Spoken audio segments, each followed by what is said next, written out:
Well, hello, everyone, and welcome to our DCM Associates Leadership Webinar Series. My name is Dr. Terry Cahill, and I'll be your host today. Joining me to talk about our very important topic, remaining optimistic during good times and bad, is Dr. Jim McGuirk, a very experienced clinical psychologist and nonprofit executive. Jim, thanks for joining us today. Well, it's my pleasure, Terry.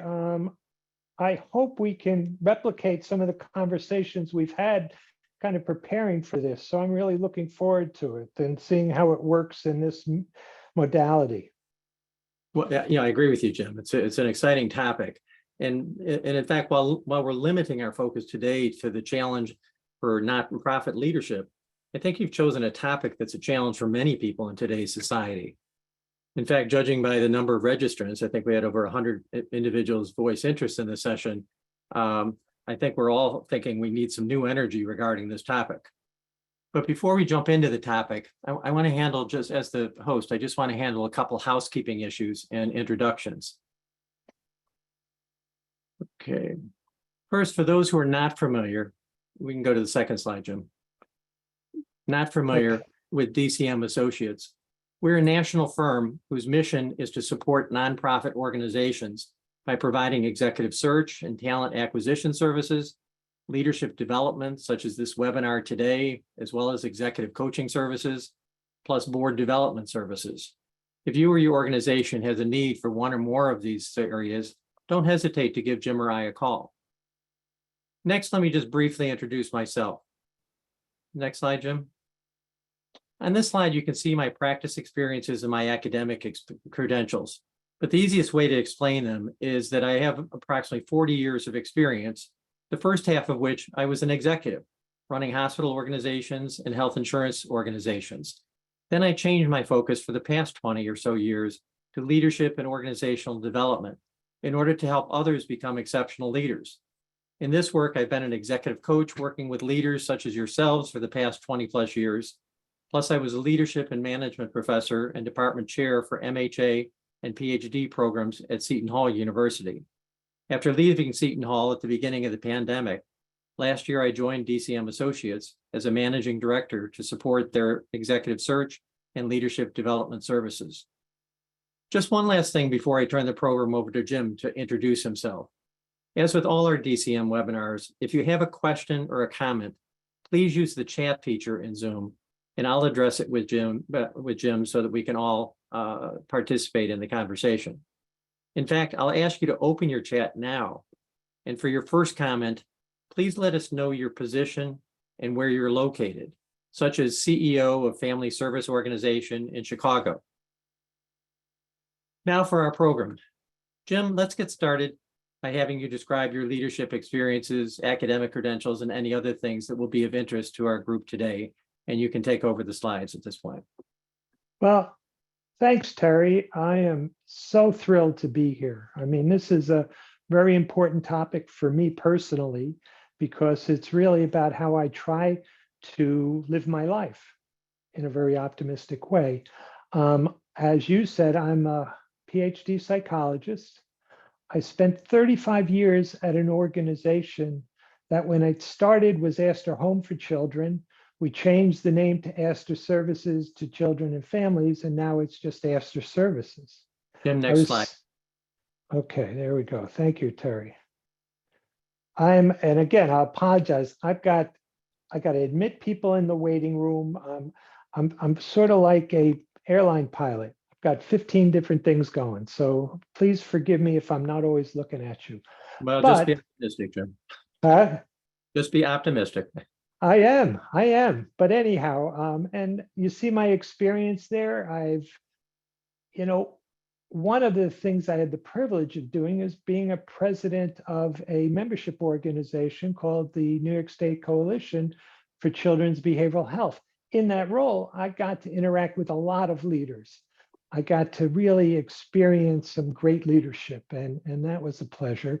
I've also was founding members of 2 organizations, and I'm a black belt in Lean Six Sigma. So I've really thought about leadership. I've thought about how do you be the best kind of leader possible. For me, Terry, this is an important topic, and I'll tell you why. Leadership under most circumstances, and Terry, I'm sure you understand this, having leadership positions is difficult.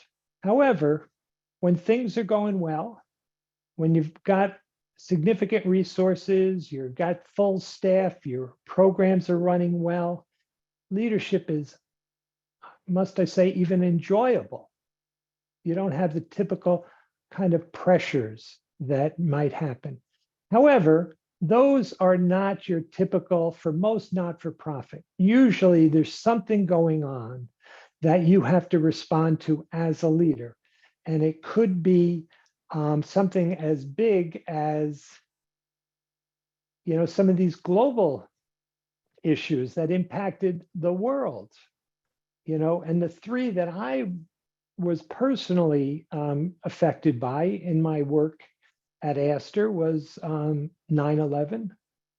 At the time, I was running our outpatient programs, and we had programs in the Bronx, and the kids, were scared. They didn't know if they could go home. So, those kind of difficult situations. The recession of 2008 is another example where the economy just fell apart, and it wasn't clear what kind of resources we would have. And so we really needed to focus on finances, making sure that we could serve the population in the way we wanted to. And finally, the pandemic, and clearly that has affected everybody. And for me, those are the situations that really demand an optimistic approach, but it's the little ones that we'll talk about, the smaller ones that allow you to develop the skills, develop the mindset, develop the kinds of thinking that we'll talk about today that will help you create an optimistic mindset. Jim, I think as we're sitting today, on the coattails or still in the midst of the COVID-19 pandemic, our staff, as well as ourselves, are faced with burnout. We're faced with great resignation where there's many staff openings, and even staff that are there, we face with the quiet resignation where staff perhaps aren't raising their hands or leaning into it as they may have before.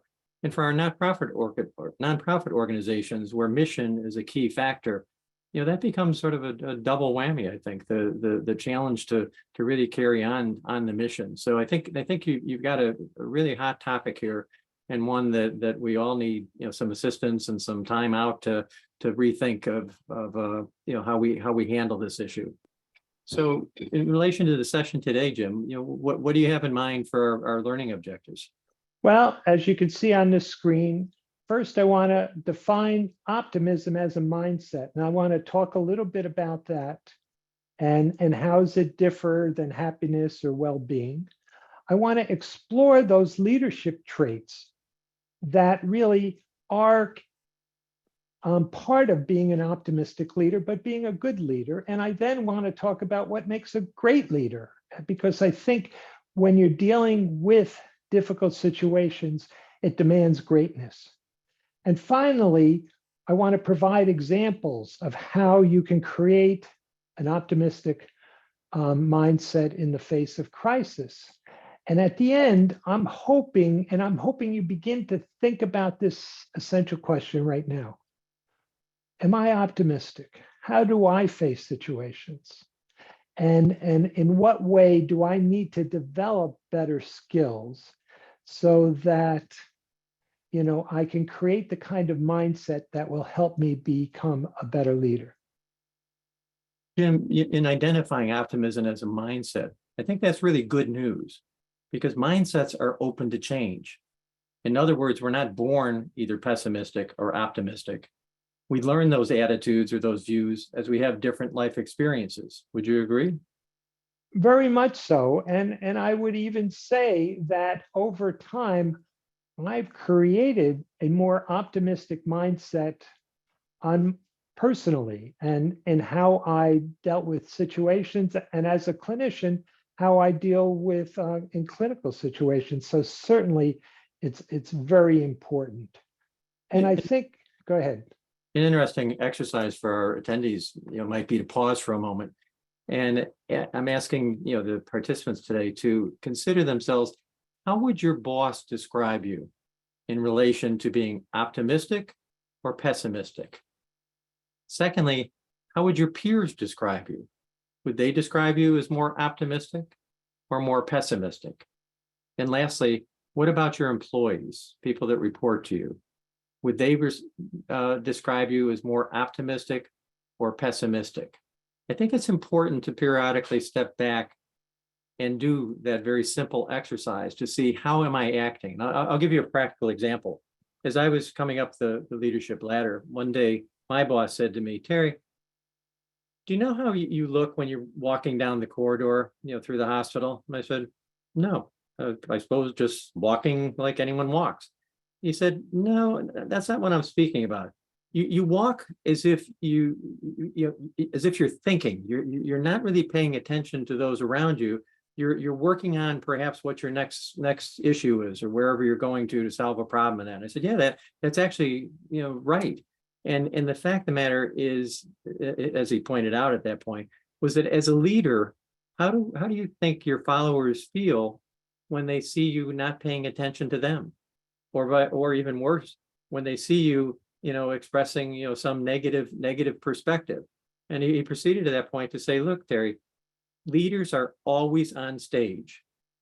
And as such, you need to present a positive picture, which is that optimistic presence, your executive presence.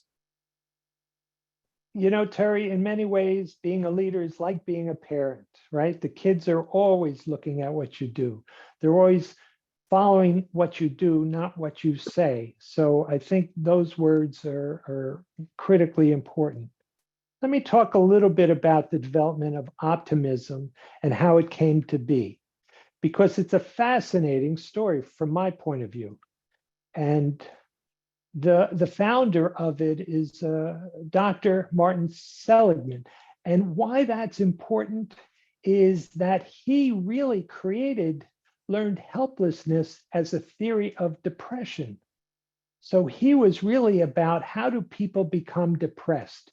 And it was when he was he was in an airplane sitting next to an insurance executive, and the person asked him, so tell me about the ones who didn't give up, because learned helplessness says most people give up in situations where they can't control. When that person asked, so what about the ones that don't? It changed his whole course of his career. And the other thing he attributes is his granddaughter said, Grandpa, why are you so grumpy?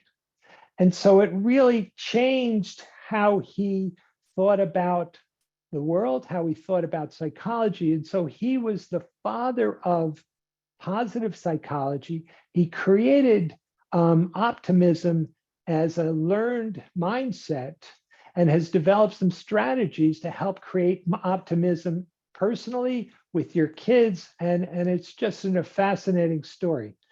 It's important to understand that you differentiate feeling good as an emotional state versus optimism as a cognitive state. That's really a mindset, how you think about the world, how you solve problems. And I'll talk about this further. Research shows that feeling good helps with warding off illnesses, and optimism helps you kind of get back into your normal routine. So both of those things are important. So again, optimism is a cognitive state. It's associated with hope. It's based on this idea that bad events, when they occur, they're temporary, they're local, and they have elements you can control. So again, what an important aspect of optimism is the understanding when something bad's happened, let's say the pandemic. And even though it went on for years, there's a sense of, oh, it's going to end eventually. And there are parts of it that I can control.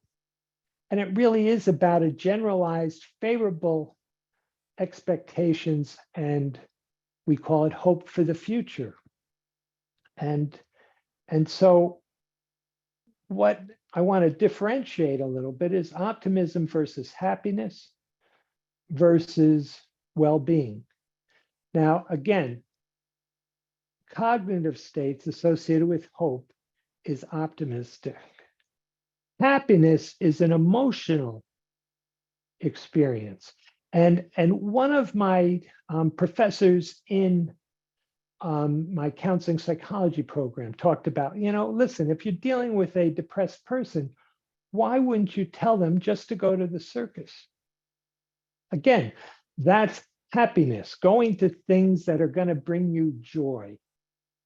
And there's research that shows that being happy and looking for those experiences at the initial stages of the pandemic was very beneficial.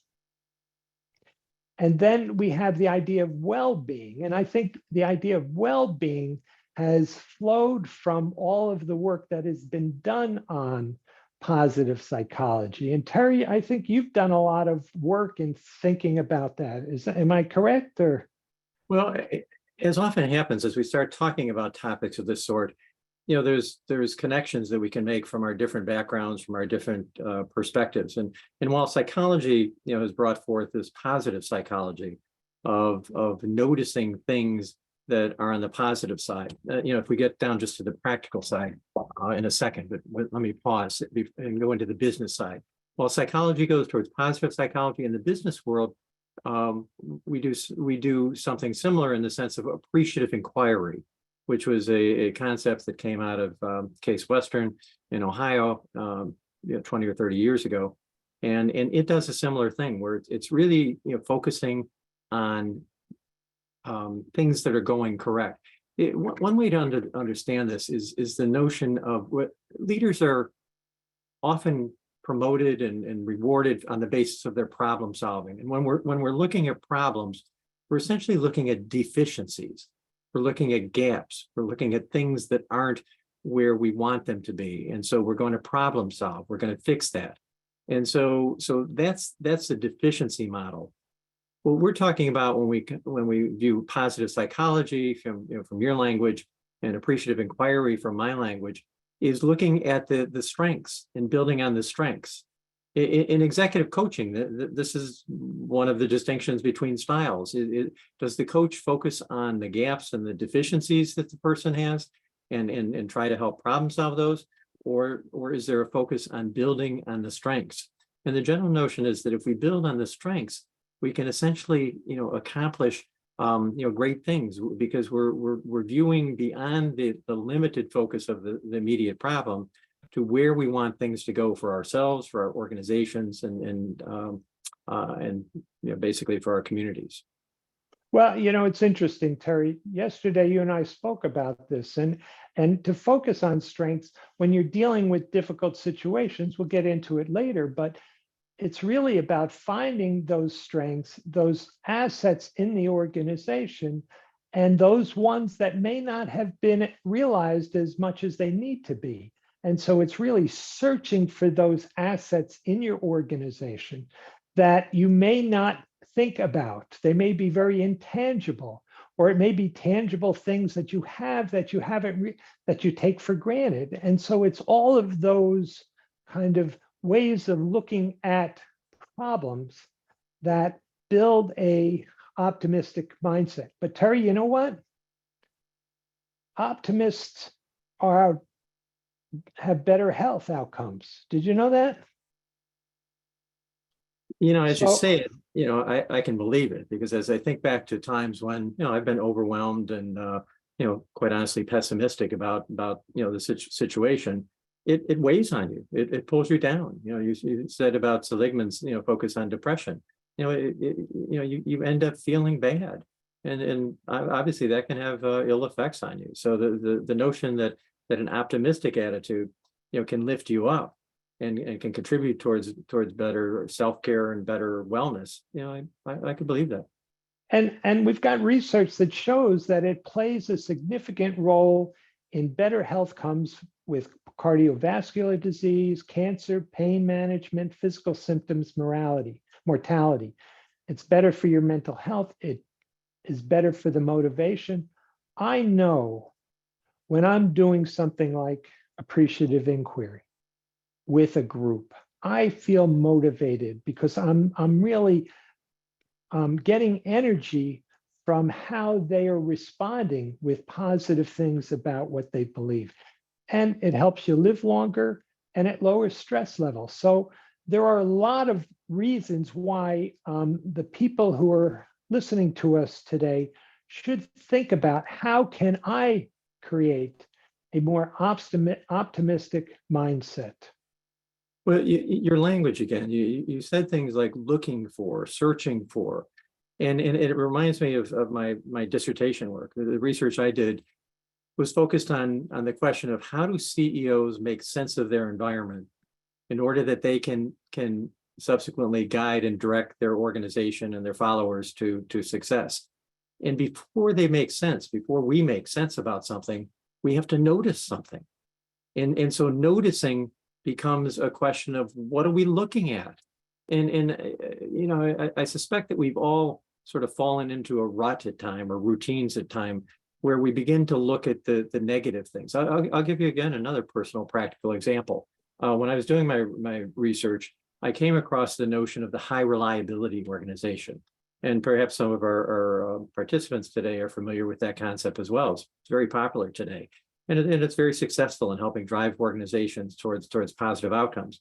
But the essence of it is that while most of us live on the basis of, look, through experience, we make some mistakes and then we learn from those mistakes and we go on to correct them and do better. Well, there's some organizations that you don't want mistakes to happen. And what the research that was done in high reliability was focused on nuclear organizations. You get an accident in a nuclear reactor, you got a big consequence. And the other industry was aircraft carriers, where one of the jets goes off the end of the aircraft carrier, it's a big consequence. And yet both of those industries have had very few major problems. And what they found was that those organizations, the high reliability organizations, have a hyper vigilance towards things that are going wrong. And they see them quicker, they respond quicker, and as a result, they intervene and those worse outcomes don't happen. Well, in my situation, I thought that was a great plan. And so I began to focus and orient myself towards looking for things that weren't going right. And it got out of balance, quite honestly, to the extent where some individuals began to say, Terry, you're sounding pretty negative. And it really took some effort on my part, as I think you spoke earlier about becoming optimistic, to really turn that around and to begin to recognize that, it's not all or nothing.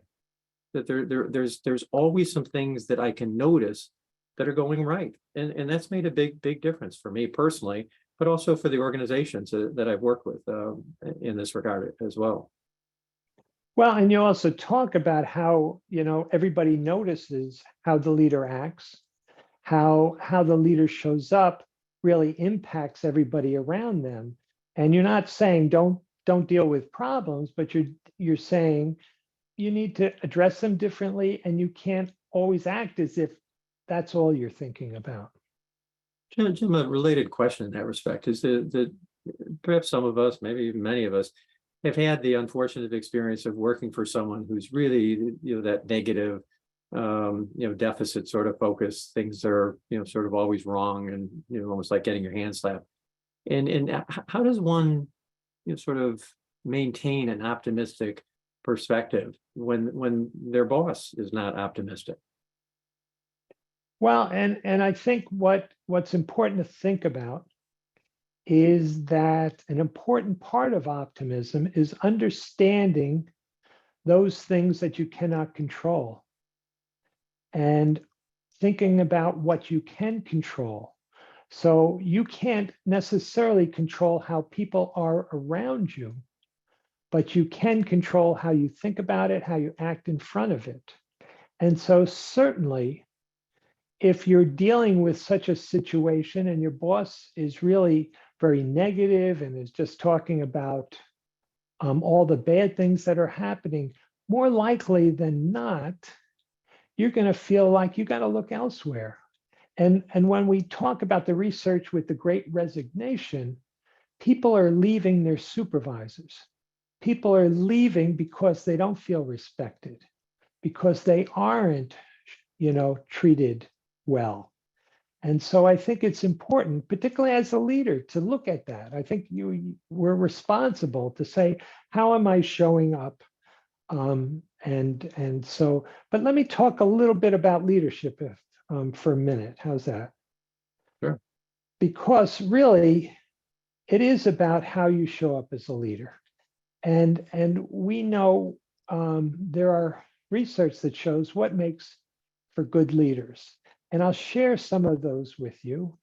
And then after that, I'll talk about what makes a great leader and how is it that you have great leaders even in difficult times. So with that, I listen to people like Brené Brown, Jim Collins, who does a lot of research on leadership and what makes a great company and how does a company go from good to great.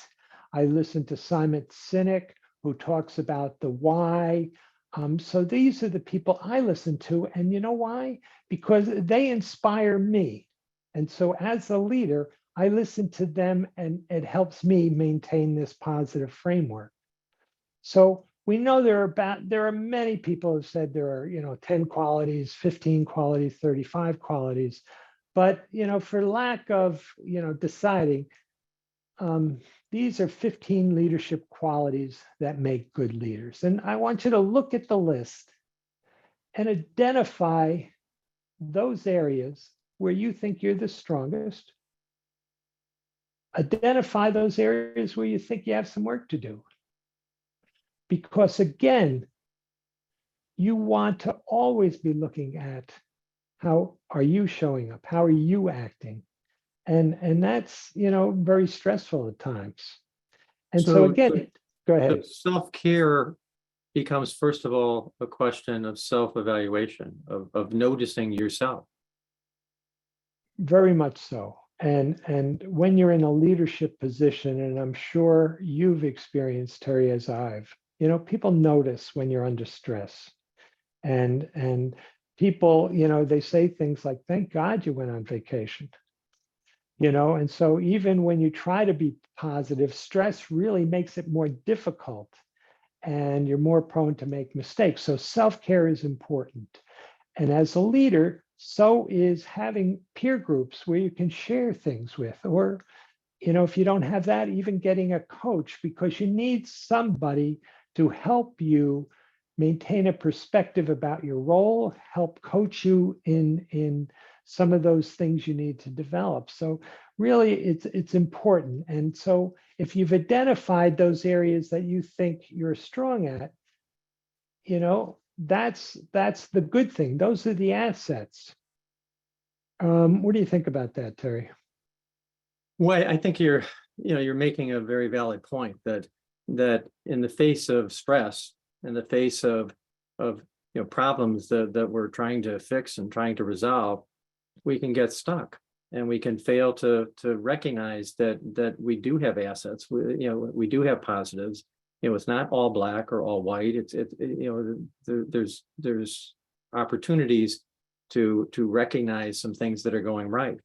Which really takes me to a sort of an interesting challenge. In the face of a culture where it's really down, it's really facing some struggling times. Maybe it's a turnaround situation and really some tough situations. And how does one maintain a positive outlook in the face of these crises, if you will, Jim?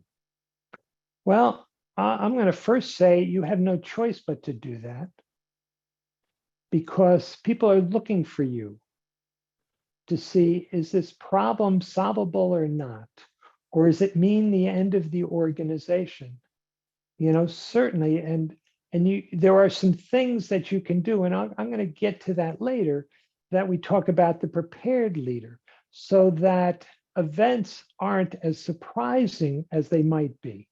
Now, clearly, the pandemic got everybody by surprise. 9/11 surprised everybody. So there are a lot of things you can't anticipate. However, there are a lot of things you can anticipate and think about. And there are things you can do even in the worst of circumstances, Terry. And so it's really trying to find those things that you can do, find those assets that you can leverage to do those things. And it's important to know, I talked about those leadership quality. Optimism really is overarching characteristic for these things. And some of it's obvious, but some of it is not. Being a good communicator, you can be a good communicator. You can talk to people and you can share information and you can make sure people are clear, and you can do it in a very flat way, or you can do it in a very enthusiastic way so that you inspire others. You delegate and empower. So part of being optimistic is understanding that you don't have all the answers, and that's okay. That would be silly to think you should. And so it's important to know that there are people who may have answers and who may be able to do things better than you. And your job is to find them and to leverage them and to support them so that they can use their assets for the good of the organization. When you say support them, I think of situations where it almost became a question of giving someone who really would like to be positive permission to stand up and be positive, because the fact of the matter is there's a lot of negativism that goes around, and it's almost infectious. I think there's the example where if someone has a bad experience, they'll tell 10 people, but if they have a good experience, they may tell 1 or 2. And so it's almost an uphill battle to be the person that stands up and is positive. Now, as the leader, I think, as you've correctly said, it's our job. That's what leadership is. It's really sort of standing up in the midst of storm and in the midst of challenges, and basically saying, okay, we can deal with this. We're gonna move forward.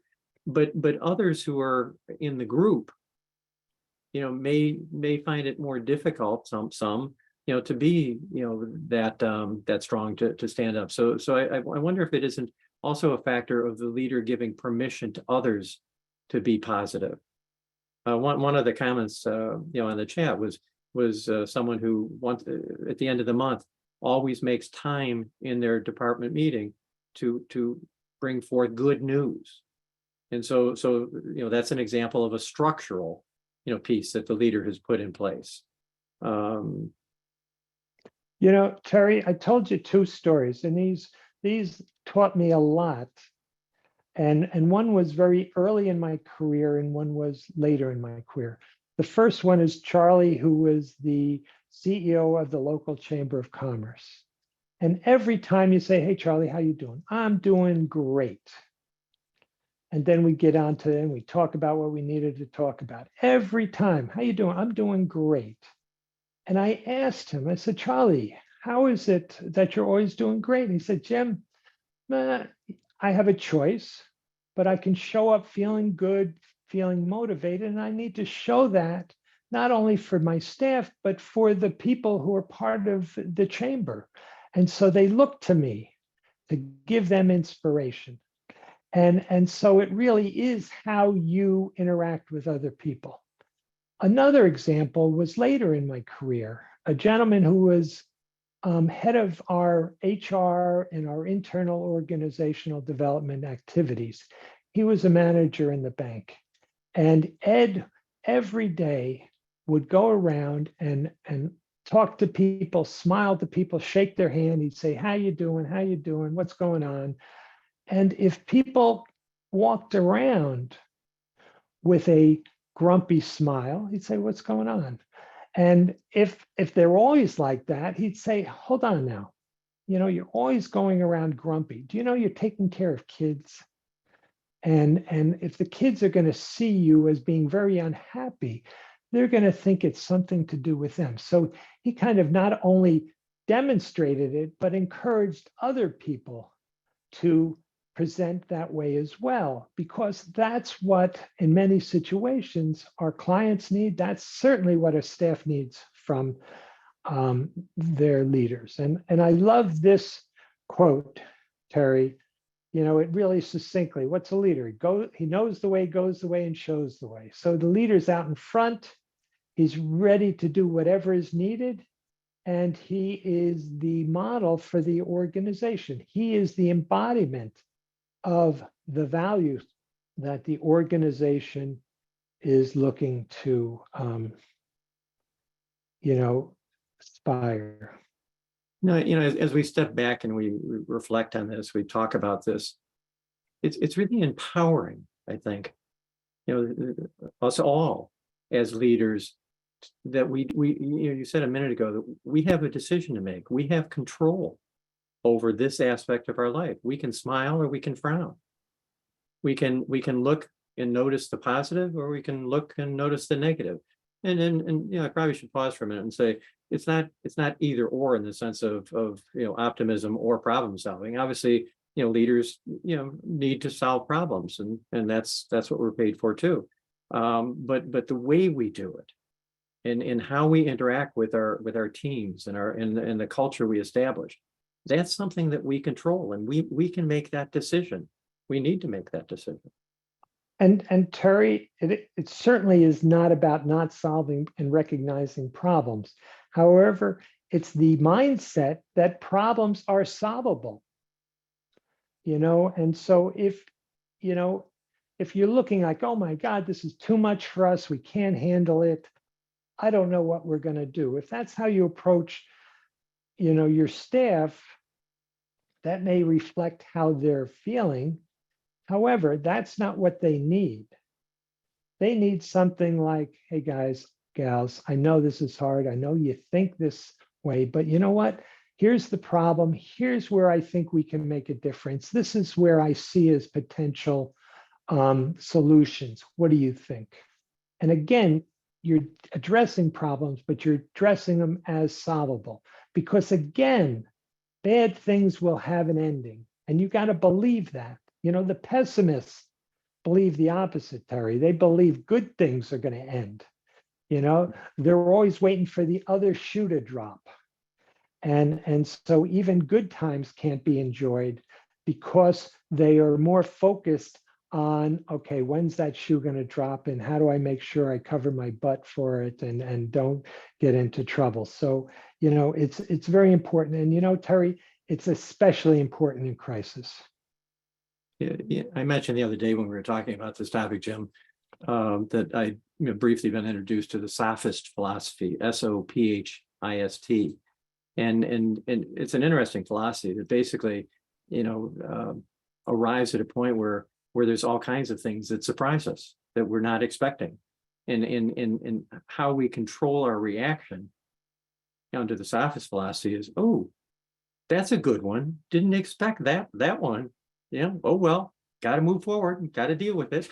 And so it's an matter of fact type thing, rather than basically giving up or being overwhelmed or basically the surprise was just too much for us. It's something we expect.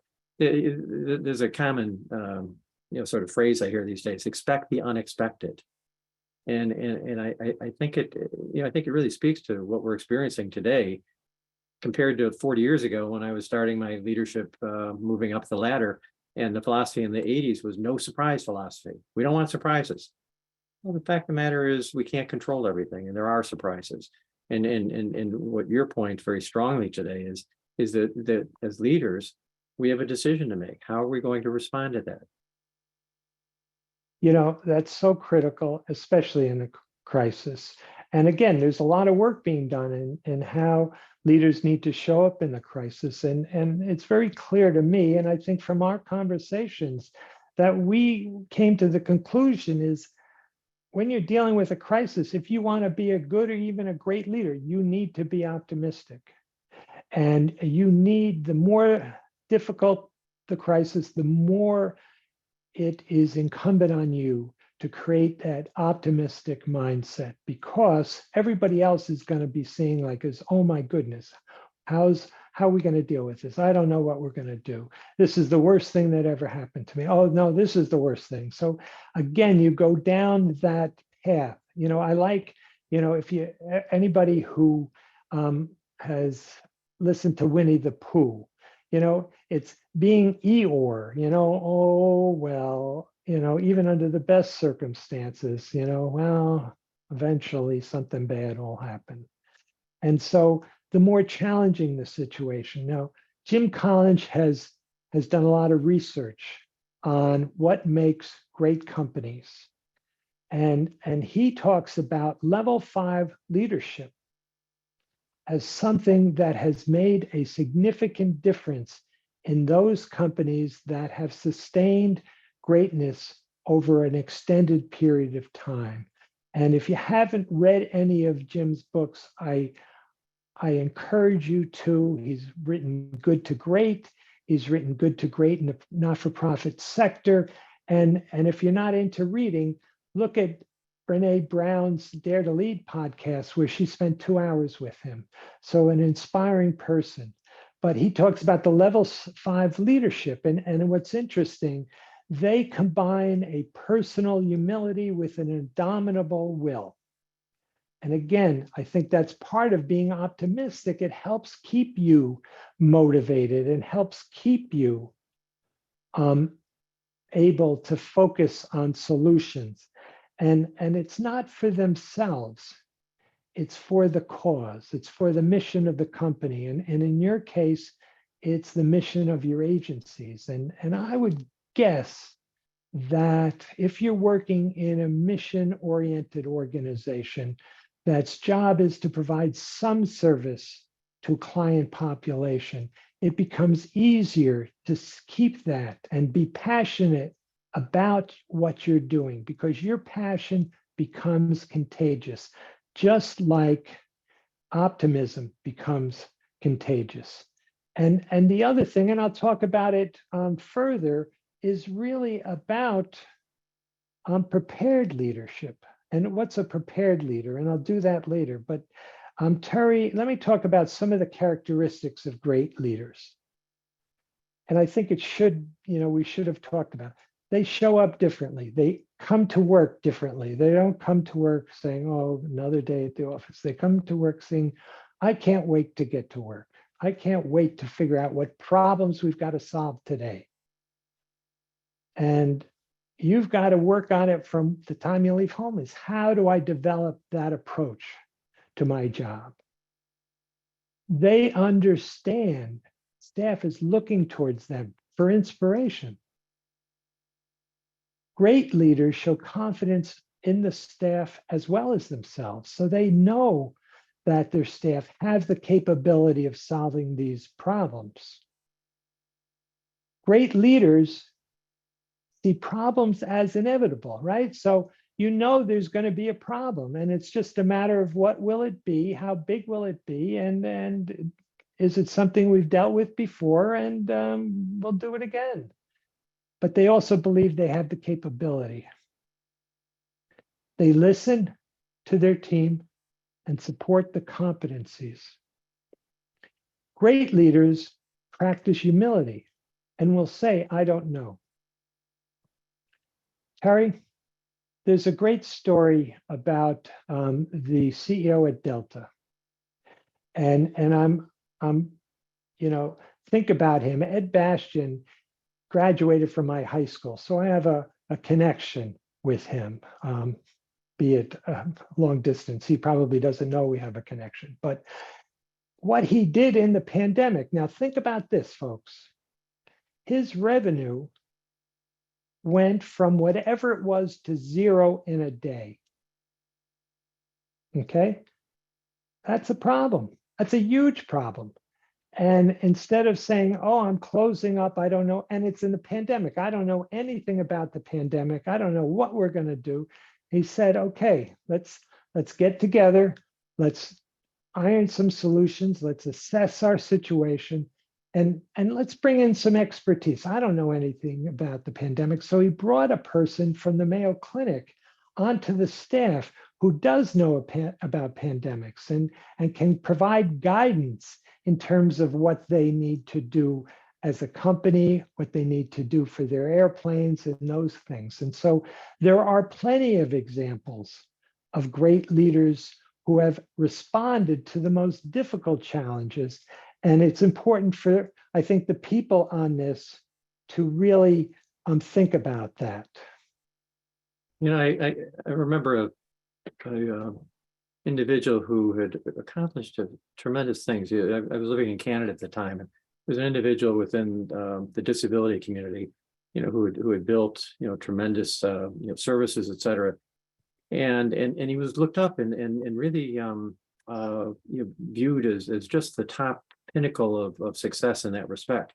And as I listened to him presenting, you know, his story, one of the things he clearly said to the audience is, if you're looking at me as someone who's done things that are just, you know, phenomenal, I challenge you to look at yourself. That each and every one of us is in a position to do phenomenal things in our world, in our circumstance, in our situation.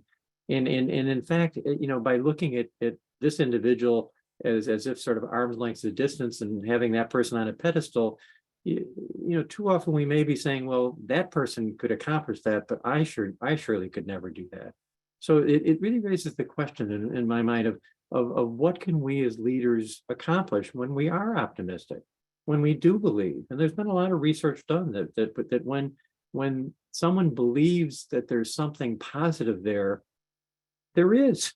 It really does create that direction. There's one famous experiment where two classes were created, and the one class was individuals who were underperformers, and the other class was individuals who were overperformers, you know, A plus students and that.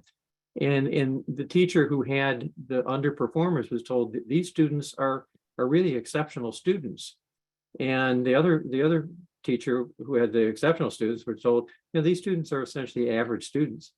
And the results of that experiment showed that the one who had the students that had more difficulty and problems really did perform way above expectation. So that expectations makes a difference. You know, our ability to decide, you know, who we are and what we're going to do and how we view situations is ours to make. You know, and there's so many examples of particularly in sports, of teams that have performed above what people thought was their ability. And I think what's the question that, you know, we've got about 9 minutes. And so the question is, are there things I can do to create an optimistic mindset? The first thing I want to do is kind of point everybody to this resource, the Prepared Leader, because there are things you can do to get ready. And the more you can do early on for all situations, the more prepared you will be for the big situations. And early warning and really signal detection. Brene Brown talks about how she was at a leadership conference where she was the speaker, and she heard somebody talking about something crazy going on in China. And it was concerning to this person, and she kept her eyes up. And when she came back, she says, listen, folks, you know, I'm hearing this. I don't know what's going to happen, but I think we need to build up our podcasts. You know, and for her, she had the responsibility of her employees. I think she has 20 or so like that in her company. So she was responsible, but she was also getting ahead of the curve by preparing and developing some kind of income generation that would be able to survive. You know, I took a course with a person who was a public speaker, and he would speak at live events. Well, the pandemic shut that down. He very quickly pivoted to online speaking and did extraordinarily well. So there are things you can do. And so what's important, though, is you think about, how do you develop an optimistic mindset? You know, I think we've talked about some examples. I think it's, you start small, you show up in a very positive way. You tell people, you know, you have a choice when somebody says, how you doing? You have a choice whether you say, oh, I'm doing great, or you say, oh, I'm overwhelmed. I don't know how I'm going to get through this day. That's a choice you have to make. Practice gratitude. Appreciate your strengths. Appreciate what you have, and as well as what the problems are, because it's really, in my mind, the strengths that can be leveraged to help you with your problems. And think about the words you're going to use. Because again, remember, as Terry said, as I said, people are paying attention to you for guidance on how they're going to show up. So, Terry, what do you think? Jim, I think you've said it all, and obviously I think you've succeeded in being optimistic, with your topic, that it is something that we as leaders can do, because we have control over it. When you distinguish it as a cognitive, focus where I can focus my mind in a direction, versus an emotional sort of just feeling good where it's more reactive. I have control over that. As we have a few minutes for questions, but before we go there, I think this is one of those webinars where we can actually give our participants a homework assignment. As you leave this, as you return to your workplace, to your staff, and that, what are you going to notice? Are you going to focus your attention on the problems, the things that aren't going wrong, and you need to do that, most definitely. But also, are you going to notice the positive side of things, the things that are going right, the assets that you can build on? And so, whether it be in your professional life, your workplace, or even your personal life, because this is one of those topics that doesn't confine itself to the workplace. It's really who we are. Are we more optimistic, or more pessimistic? And we can control that. So, well, Terry, and I'll guarantee this: if people start noticing the good things, they're going to feel better. I agree. I think we have a couple minutes. There was one question where one of the individuals said that they're challenged because they're too positive. They're told their peers are reacting, or the bosses are reacting, that look, you're too optimistic. Is my language, not the person's language. How does someone sort of respond to that?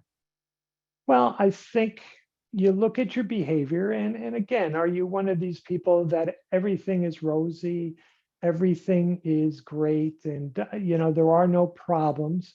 Or do you have the ability to seriously deal with problems? Do you have the ability to show, yeah, no, listen, that's my mindset. I'm not going to apologize for it, but what are the issues we need to address? And again, it can be irritating. And I think if you have the opportunity to say, geez, I wish you guys would be a little bit more positive, because we do great work in this organization. Look at some of the great things that have happened. And that doesn't matter if you're providing services, you're providing housing or food pantry, it applies to anything you do. So I think that's probably the answer: is don't apologize for it. Think about how you can show that you're taking problems seriously, and encourage them to take a more positive approach. So continue, you mentioned about the language that we use. So continue that language and invite others, to that language as well. So that if you're sitting in a group meeting, we spend so much time talking about the things that are going wrong. Can we just take 5 minutes and just go around the room and speak about the things that are going right? It reminds my daughter before dinner every night, goes around the table, and then each of the kids says, okay, what's something that you're thankful for? Something that you really, appreciate. So it's that appreciative, sort of positive orientation. There was another question about, will the slides be available to attendees? And the answer is yes, that we will be sending the slides to individuals. And yeah. Jim remain They'll available. go to everybody. They'll go to everybody who registered, as well as the recording. And Jim and I remain available if anyone has any particular questions or wishes to talk about any of these topics or other leadership topics for that matter. You can contact us at DCM Associates. And I don't know if we put our email. It's It's Terry at DCMassociates.com, and it's Jim at DCMassociates.com. So that should be easy to remember. Well, as they registered on the website, so, we're Okay. available there as well. Yeah. Okay. So That's it. anything else, Terry? No, I think you've done a great job on a very, topic, which I think it almost came out of my mouth in this way. At times is challenging, but really in the context of the leadership career that we all have chosen to pursue, it's such a great opportunity. We can help people to get better. And when you said, particularly in our nonprofit organizations where the mission, is dealing with real human issues, we can always find positives. We can always, for vice versa, we can always see individuals who have it much worse than we do, and we're in a great position to help them. So, I think this is a great topic for leaders in a nonprofit organization. Well, I couldn't agree more. And listen, thank you everybody for taking the time out of your schedule. I know as leaders, you probably have a hard time finding an hour here and an hour there, but I think it's important for your own professional development. And I got to tell you, I've enjoyed just working with Terry as we explored the issue. So in many ways, we're doing the presentation, but we're diving deep into it because we know it's complicated. Jim's made that comment several times in this conversation, was that the process of just he and I talking about the topic, things emerged in that conversation. Ideas, were generated that really were re-energizing in regards to how we were going to deal with this webinar, but also I expect how we'll deal with each other and move forward in our practice, DCM associate.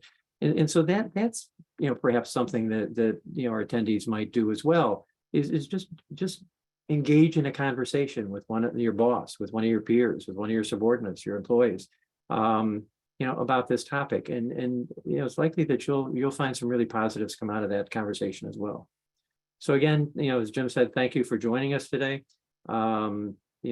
Please don't hesitate to contact us or DCM Associates if we can be of a service. And please stay tuned for the next webinars. We continue to offer the webinars for free, as we think it's a valuable part of our mission, to our not-for-profit organizations. So thank you again for joining us today. And Jim, I'll turn it over to you to sign up. Yeah, I will be turning this off. And so everybody will be leaving. And thank you. Bye, everyone.